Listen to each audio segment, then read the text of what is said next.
you're more efficient on the watering in ground than you are in a raised bed. Now, the most ideal place to plant and for really healthy plants is in ground. Raised beds can be very helpful. Obviously, if you got bad draining soil, that it's more economical to then raise it up. But what it does in the summertime is that there's a limited amount of space that you can effectively grow, because that outside edges, you don't want to plant within 6 inches of those outside edges of whatever your raised bed is, because that 6 inches on the outside is going to dry out a lot faster. The heat is going to be really hot for the roots of those plants, especially if it's in the sun.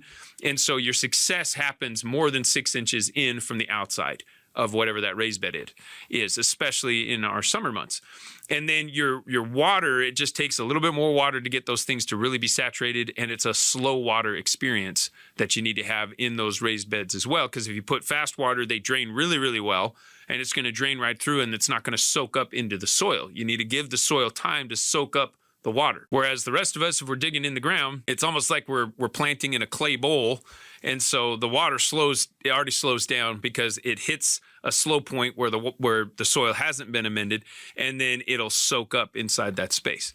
And so you're more efficient on the watering in ground than you are in a raised bed.